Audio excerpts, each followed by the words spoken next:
사도행전 15장 말씀 함께 나누기 원합니다. 지난주까지 우리가 사도행전 14장까지 봤는데요.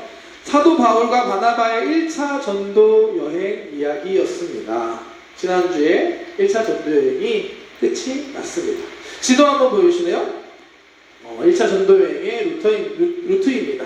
안디옥에서 출발해서 구브로 섬으로 시작해서 갈라디아 지방의 버가 또 다른 안디옥, 이고니움, 루스드라, 더베까지 갔다가 다시 돌아서 안디옥으로 돌아오는 1차 전도 여행이었습니다. 안디옥으로 돌아오는 여정에서 바울과 바나바는 다른 것보다 제자들에게 집중했습니다. 전도 여행 동안 그들이 경험했던 하나님의 역사를 나누고 다음 세대, 복음의 릴레이를 계속해서 이어나갈 제자들을 준비했습니다. 지난주 말씀, 이제 우리 차례라는 말씀을 전했죠. 우리가 달려야 할 때입니다. 여러분들이 일본 땅을 위해서 이 땅의 하나님의 일들을 감당하며 나아가는 귀한 하나님의 청년들 되기를 주님의 이름으로 축복합니다. 아멘. 네, 그런데 그때 어떤 사람들이 유대로부터 안디옥에 와서 모세의 법대로 할례를 하지 않으면 구원받지 못한다는 가르침을 가르치기 시작합니다. 이거는 사도 바울이 전했던 복음, 예수 그리스도의 십자가, 그리고 부활, 그걸 믿음으로 구원받는다는 이신칭의와 정면으로 배치되는 거였습니다. 당연히 바울과 바나바와 그 새로운 사람들 사이에 갈등이 생겨납니다. 이 갈등을 해결하기 위해 생각해낸 방법이 바로 예루살렘에 가서 그곳에 있는 다른 사도들 또한 장로들에게 도움을 구하는 것이었습니다. 말씀 함께 볼까요? 사도행전 15장 1절과 2절 말씀 함께 보겠습니다. 어떤 사람들이 유대로부터 내려와서 형제들을 가르치되 너희가 모세의 율법대로 할례를 받지 아니하면 능히 구원을 받지 못하리라 하니 바울과 및 바나바와 그들 사이에 적지 아니한 다툼과 변론이 일어난지라. 형제들이 이 문제에 대하여 바울과 바나바와 및 그 중에 몇 사람을 예루살렘에 있는 사도와 장로들에게 보내기로 작정하니라. 상황이 이해가 되시죠? 안디옥 교회에 어떤 사람들이 와서 다른 복음을 전하기 시작하니까 그들과의 갈등이 시작되고 그 갈등을 해결하기 위해 예루살렘으로 가게 됩니다. 사도행전 15장을 그래서 예루살렘 회의라고 이야기합니다. 예루살렘 교회는 사도행전 2장에 성령님이 이 땅에 오시고 처음으로 시작된 초대교회였습니다. 그곳에는 예수님의 제자들, 많은 사도들이 있었고요. 무엇보다 예수님의 수제자 베드로가 있었습니다. 그리고 예수님의 친형제 야고보 또한 이 예루살렘 교회의 지도자였습니다. 이 안디옥 교회에서 시작된 할례와 구원에 대한 이런 갈등들이 시작이 돼서 결국에 이 기독교의 첫 번째 공의회가 되는 예루살렘 공의회가 이루어지게 되는 것입니다. 교회 안에 갈등이 있을 때가 있습니다. 이 갈등은 참 위험한 것 같습니다. 무엇보다 공동체를 깨뜨리기 때문에 아주 위험하고 안 좋습니다. 왜냐하면 교회라는 곳이 사실은 사람들의 모임이거든요.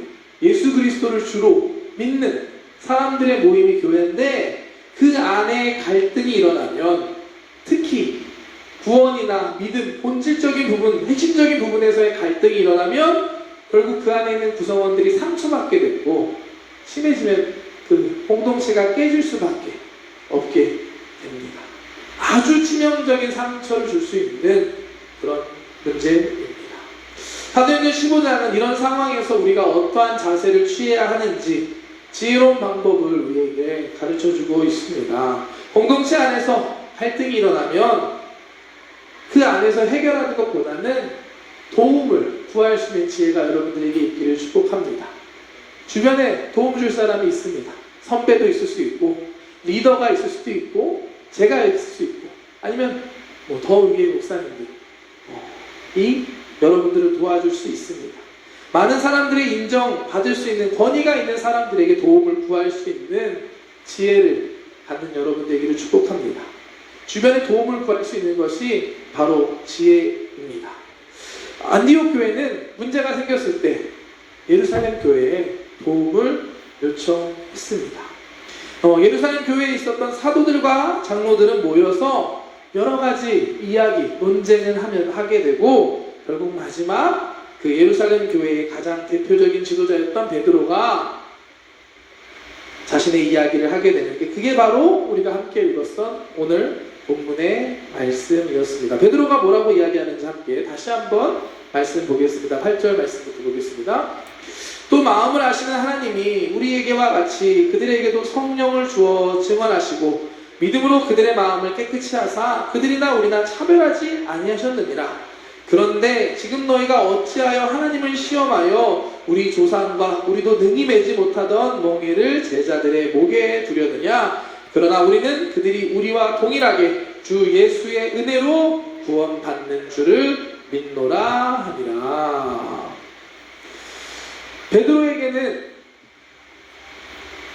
특별한 경험이 한 번 있었습니다. 사도행전 10장에 있었던 일인데 환상을 통해 이방인인 고넬료의 집으로 가게 되고 그곳에서 이방인인 고넬료의 가정에 성령님이 임하는 경험을 하게 됩니다. 그곳에 있는 사람들이 하나님을 믿고 구원받는 것들을 베드로는 목격했었습니다. 이와 같은 하나님의 역사를 경험했던 베드로이기 때문에 이방인들을 향한 하나님의 구원이 유대인이나 이방인이나 다르지 않다는 것을 알고 있었습니다. 그래서 오늘 이 말씀 보면 베드로는 사람들에게 예수님을 믿고 성령 받는 것은 이방인에게나 유대인이나 동일하다. 그렇기 때문에 이방인들에게 할례, 율법과 같은 무거운 짐을 강요해서는 안 된다라고 이야기를 합니다. 그러면서 유대인이나 이방인이나 모두 다른 것이 아니라 오직 예수님의 은혜로 구원받았다고 믿는다라고 베드로는 고백합니다. 맞는 말씀입니다. 구원은 이방인이나 유대인이나 동일합니다. 일본 사람이나 한국 사람이나 가나 사람이나 다 동일합니다. 다 예수님의 은혜로 우리는 구원을 받습니다. 하나님의 아들이신 예수 그리스도가 이 땅에 오셨고 십자가에서 우리 죄를 대신하여 죽으셨습니다. 그리고 다시 부활하셨습니다. 이걸 통해 우리의 구원을 이루신 것입니다.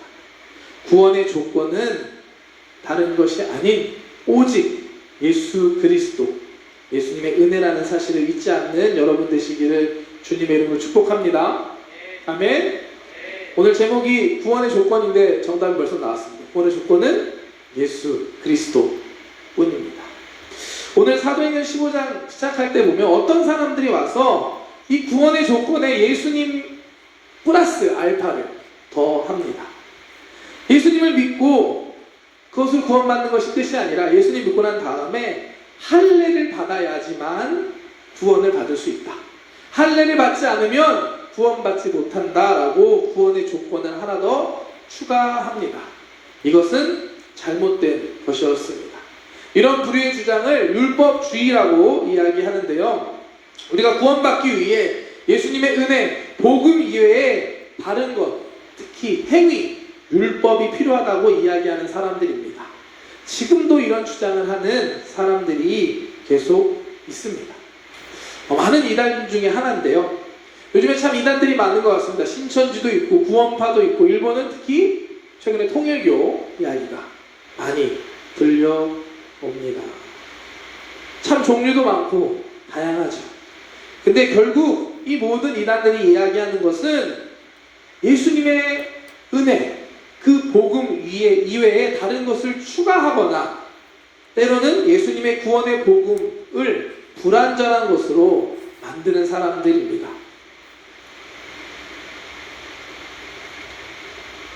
그렇기 때문에 우리가 오늘 말씀, 구원의 조건에 대해서 정확하게 알고 이해하는 건 정말로 중요한 일입니다. 예수님께서는 말세의 징조를 통해 우리가 세상의 끝이 가까이 왔음을 알 수 있다라고 말씀하셨습니다. 요즘 뉴스 보면 정말 세상의 끝이 가까이 왔음을 느끼게 됩니다. 여러분 태풍 보셨나요? 대만 옆에 태풍의 눈이 있는데 제주도에 비가 온다라는 정말 엄청난 바람이 불고 엄청난 크기의 태풍이 지금 한국과 일본을 향해 오고 있습니다. 그리고 어디죠? 갑자기 그 캄보디아인가요? 지금 그 3분의 1이 홍수로 국토의 3분의 1이 잠긴 그런 뉴스도 보게 되었습니다. 이런 뉴스를 통해서 정말 마지막 때라는 것을, 우리가 살고 있는 이때가 마지막이라는 것을 우리는 깨닫게 됩니다. 예수님께서 이렇게 말씀하십니다. 무화과 나무의 비유를 배우라. 함께 말씀 보여주세요. 마태복음 무화과 나무의 비유를 배우라. 그 가지가 연하여지고 잎사귀를 내면 여름이 가까운 줄 아나니 이와 같이 너희도 이 모든 일을 보거든 인자가 가까이 곧 문 앞에 이른 줄 알라. 세상의 모습을 통해 마지막 때가 가까웠음을 깨닫고 깨어서 준비하는 귀한 청년들 되기를 축복합니다. 마지막 때에 우리를 미혹하게 하는 많은 거짓 선지자가 있을 것이다 라고 예수님께서 말씀하셨습니다. 지금이 바로 마지막 때이고 그렇기 때문에 우리는 미혹되지 않도록 깨어 있어야 합니다. 우리의 구원의 조건에 다른 것을 더해서는 안 됩니다. 오직 예수 그리스도밖에 없습니다. 예수님을 믿는 사람들, 그 모습을 보면서 죄짓고 연약한 모습을 갖고 지적하는 사람들이 있습니다. 그들을 정죄하고 구원받기 위해서는 자신들이 이야기하는 더 특별한 무언가를 해야 한다라고 말하는 사람들이 있습니다. 이것이 바로 이 시대에 우리 가운데 있는 또 다른 율법주의의 모습이고 이단의 모습입니다. 물론 할례 자체가 나쁜 건 아닙니다. 할례는 하나님께서 이스라엘 백성에게 주신 것이고 하나님의 백성으로서의 언약의 징표입니다. 너무나 감사하고 은혜로운 것입니다. 창세기 17장 말씀 함께 보겠습니다. 처음 할례를 말씀하신 장면입니다. 하나님이 또 아브라함에게 이르시되 그런즉 너는 내 언약을 지키고 내 후손도 대대로 지키라. 너희 중 남자는 다 할례를 받으라. 이것이 나와 너희와 너희 후손 사이에 지킬 내 언약이니라. 하나님께서 이 창세기 17장에 99세가 된 아브라함을 부르시고 언약을 맺으십니다. 그리고 그 언약의 증표로 너와 너 후손들은 계속해서 할례를 행하라고 말씀하셨습니다. 잘 생각해보면 이 할례는 언약의 증거로 언약 다음에 따라오는 것이었습니다. 언약의 조건이 아니었습니다. 할례 받았기 때문에 언약을 맺었다가 아니라 언약은 하나님의 은혜로 아브라함을 선택하셨고 부르시고 언약을 맺으신 것이고 언약을 맺은 다음에 그 증거로 주신 것이 바로 이 할례였습니다. 조건이 아니었습니다. 이처럼 우리도 헷갈리지 말아야 하는 것이 복음으로 예수 그리스도의 은혜로 우리가 구원을 받은 다음에 거룩한 삶을 살아야 하는 것입니다. 거룩한 삶을 살기 때문에 우리 안에 변화됨이 있기 때문에 우리가 구원받은 것이 아니라는 사실입니다. 율법주의는 우리 안에 있는 이 죄, 연약함을 지적하면서 정죄감을 통해 우리를 통제하고 우리를 구속하고 지배하려고 합니다. 하지만 우리는 이미 예수 그리스도의 은혜 안에서 십자가의 은혜 안에서 죄로부터 사망으로부터 자유하였다라고 선언합니다. 로마서 8장 말씀 함께 보겠습니다. 그러므로 이제 그리스도 예수 안에 있는 자에게는 결코 정죄함이 없나니 이는 그리스도 예수 안에 있는 생명의 성령의 법이 죄와 사망의 법에서 너를 해방하였습니다. 우리에게 주시는 말씀입니다. 그리스도 예수 안에 있는 생명의 성령의 법이 죄와 사망의 법에서 우리를 해방하였다라고 선언하고 있습니다. 이 말씀을 믿는 여러분 되시길 축복합니다. 율법주의의 이단의 거짓된 이야기에 속지 않는 우리 청년들 되기를 축복합니다. 이단의 또 한 부류는 반대로 예수님의 십자가의 은혜를 값없게 만드는 이단들도 있습니다. 우리가 값없이 은혜 받았다라고 이야기하잖아요. 그거는 우리가 구원받기 위해 예수님을 믿기 위해 어떤 값을 치르지 않았다라는 걸 의미하지 예수님이 하신 그 희생과 그 십자가가 값없는 것이라는 의미가 아닙니다. 예수님께서는 우리를 위해 십자가에서 죽으심으로 우리를 구원해 주셨고 우리를 거룩하게 해주셨습니다. 우리가 정말 그 사실을 믿고 그 은혜를 안다면 우리가 거룩하기 위해서 주님 우리에게 허락해 주신 그 거룩을 지키기 위해 애써야만 합니다. 완전할 수는 없겠지만 포기해서는 안 되는 것입니다. 예전에 제가 여기 일본 와서 한 구원파 믿는 아주머니를 만난 적이 있었습니다. 새벽기도 끝나고 그때 지체 청년부였나? 지체랑 같이 상담을 하고 이제 마치고 돌아가려고 하는데 그 아주머니가 저에게 오셔서 말을 걸어오셨습니다. 너무나 당당하게 저에게 구원파라고 이야기하시면서 저한테 세미나가 있으니까 꼭 한번 들어보라고 저에게 전도를 하셨습니다. 제가 당황해서 제가 여기 수봉교회 청년부 담당하는 목사입니다 라고 얘기했더니 이 세미나는 목회자를 대상으로 하는 세미나라고 꼭 한번 들어보라고 저한테 권하셨습니다. 제가 보니까 한국에서 가장 대표적인 그 구원파가 하는 세미나였습니다. 저에게 꼭 한번 참석해 보라고 하시면서 자기 얘기를 하시는데 원래 자기도 교회를 다녔던 분이래요. 옛날에 교회를 다녔는데 그때는 마음이 너무 어려웠다는 겁니다. 예배 드리고 나서 집에 가면 남편이랑 싸우고 또 예전에 잘못된 모습을 계속하는 자신 때문에 늘 마음이 무겁고 불편한 마음이 있었는데 여기 가서 좀 얘기를 듣고 났더니만 이제는 그런 게 다 사라졌다. 너무나 행복하고 너무나 편해졌습니다. 그러면서 저한테 강하게 권면하는 겁니다. 지금 여러분 눈빛이 가서 들으려고 하는 아닙니다, 여러분. 물론 우리가 믿는 것처럼 예수님께서 십자가를 통해서 우리의 모든 죄를 다 대속해 주셨습니다. 우리는 이미 다 용서를 받았습니다.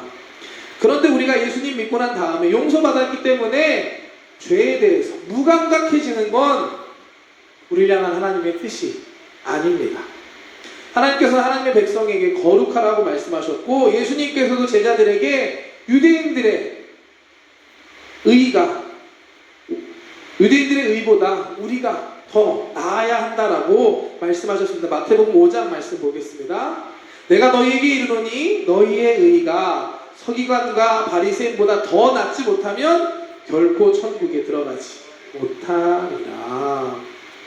하나님께서 아브라함에게 언약을 맺은 다음에 그 증표로 할례를 주신 것처럼 우리도 예수님을 믿고 구원받았다면 우리 안에 예수님을 믿는 사람다운 모습이 있어야 한다는 사실입니다. 구원받은 자답게 너무나 귀한 은혜를 받은 자답게 거룩하게 살아가는 저와 여러분들 되시기를 축복합니다.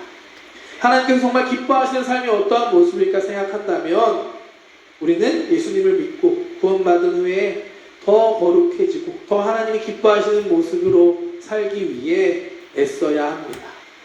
더 이상 나랑 상관없다. 나는 이미 용서받았다. 자유롭다. 라는 것은 예수님의 그 십자가의 은혜를 값없게 하는 행동입니다. 이와 같은 거짓된 이야기에 속지 않는 우리 귀한 청년들 되기를 주님의 이름으로 축복합니다. 또한 우리의 구원의 완전한 조건이신 예수 그리스도를 불완전하게 만드는 것도 이단의 또 다른 대표적인 속임수입니다. 특히 이것은 사람을 교주로 만드는 통일교나 JMS 또는 신천지와 같은 이단 사이비에서 사용하는 방법입니다. 그들은 그 예수님의 삼위일체 하나님과 하나이면서 또 각각 세계가 다르다라는 우리가 이해하기 어려운 이 신비를 통해서 예수님을 하나님의 아들이 아니라 그냥 일반 사람, 조금 특별했던 사람으로 이해하게 합니다. 그러면서 예수님의 십자가의 구원 사역은 불완전하고 실패한 것이다 라고 하면서 자신이 새로운 재림주, 이 시대에 다시 하나님이 보낸 예수다라고 주장을 합니다. 때로는 자기가 받은 자신만이 깨달은 진리, 이 말씀이 진리다라고 주장하기도 합니다. 참 말도 안 되는 이단인 것입니다. 우리에게는 오직 예수님만이 우리의 구원의 조건이 되시고 예수님은 하나님의 아들이시며 동시에 하나님이십니다. 그 사실이 제대로 알고 깨닫는 우리 청년들 되기를 축복합니다. 오늘 말씀에 베드로 사도의 고백을 잊지 않는 여러분 되기를 축복합니다. 이방인이나 우리나 예수님의 은혜로 구원받았음을 나는 믿는다. 마지막 때에 살아가는 저와 여러분들이 이 혼란스러운 세상 속에서 믿음을 잘 지키고 구원에 대해서 제대로 깨달아 알고 살아가는 귀한 청년들 되시기를 주님의 이름으로 축복합니다. 예수님의 그 은혜, 십자가의 구원, 거기서 다른 것을 더하거나 빼지 않는 저와 여러분 되시기를 축복합니다. 한 가지 더, 오늘 말씀 사도행전 15장 보면 우리가 또 하나 배울 수 있는 것이 있습니다. 그것은 오늘 말씀에 나오는 베드로와 야고보가 어떻게 하나님의 뜻을 깨닫는지 그 방법입니다. 오늘 말씀 보면 방금 베드로가 이야기했고 또 후에 야고보가 이야기합니다. 그 두 사람이 이런 어려운 상황, 어려운 문제 앞에서 결정을 하게 되는데 그 근거가 두 가지가 있었습니다. 먼저는 하나님의 역사하심과 인도하심이었습니다. 베드로가 이방인에게 동일한 구원과 은혜가 있음을 믿었던 것은 자신의 경험 때문이었습니다. 하나님께서 베드로에게 환상을 주셨고 하나님께서 이끌어 가셔서 이방인 보내려 가정에서 성령이 임하고 역사하시는 것들을 깨닫고 경험했던, 목격했던 베드로였기 때문에 베드로는 이방인을 향한 하나님의 마음을 깨달아 알 수 있었던 것입니다. 우리도 혼란스러울 때가 있습니다. 이렇게 하는 것이 맞는 건지 저렇게 하는 것이 맞는 것인지 갈등되는 상황 속에서 하나님의 뜻을 구할 수 있는 여러분 되시길 축복합니다.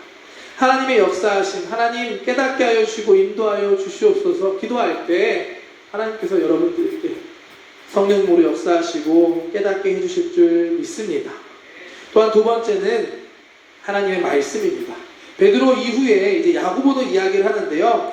야고보는 구약 아모스 선지자의 말씀을 통해서 이방인의 구원에 대해서 이야기를 합니다. 이 말씀을 통해 그 말씀 안에 있는 하나님의 뜻을 깨달아 전하는 것입니다. 함께 사도행전 15장 13절부터 18절까지 말씀 보겠습니다.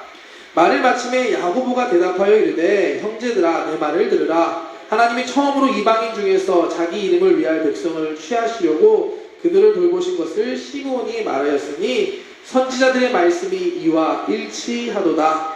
기록된 바 이후에 내가 돌아와서 다윗의 무너진 장막을 다시 지으며 또 그 허물어진 것을 다시 지어 일으키니 이는 그 남은 사람들과 내 이름으로 일컬음을 받는 모든 이방인들로 주를 찾게 하려 함이라 하셨으니 즉 예로부터 이것을 알게 하시는 주의 말씀이라 함과 같으니라.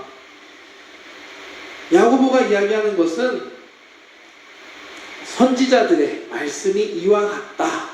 선지자의 말씀은 아모스서 9장의 말씀을 이야기합니다. 야고보는 이미 하나님께서 주신 하나님의 말씀 안에서 하나님의 뜻을 확인하고 있습니다. 이것이 바로 우리가 말씀을 공부하고 또 읽고 묵상해야 하는 이유입니다. 하나님 주신 성경의 말씀을 통해 우리는 그 안에 있는 하나님의 뜻을 발견할 수 있고 우리의 인생의 길을 찾아갈 수 있습니다. 하나님의 말씀을 통해 확인하고 깨닫는 저와 여러분 되시기를 주님의 이름으로 축복합니다. 제가 좋아하는 저희 동기 목사님 한 분이 계십니다. 정말로 많이 배우게 되고 많은 영향을 받고 좋아하는 목사님인데요.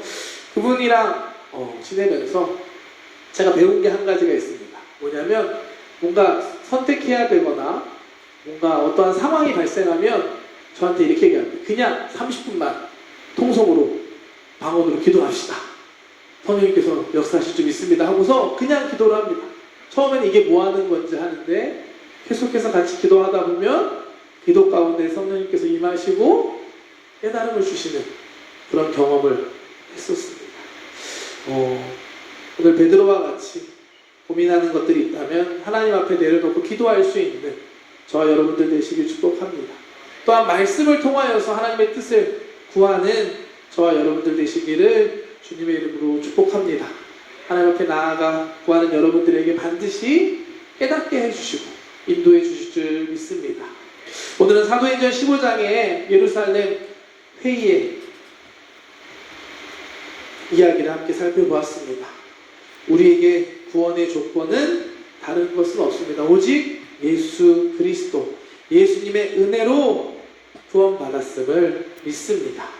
이 사실을 잊지 않는 저와 여러분들 되시길 축복합니다. 마지막 때 다양한 이야기가 우리에게 들려지만 흔들리지 않고 미혹되지 않는 저와 여러분들 되시길 축복합니다. 일본에도 이단들이 많다는 이야기를 하더라고요. 뭐 저기 가면 신천지가 있고 어디 가니까 구원파가 있고 하나님의 말씀 안에서 이 복음의 진리 위에 굳건하게 설 수 있는 청년들 되기를 주님의 이름으로 축복합니다.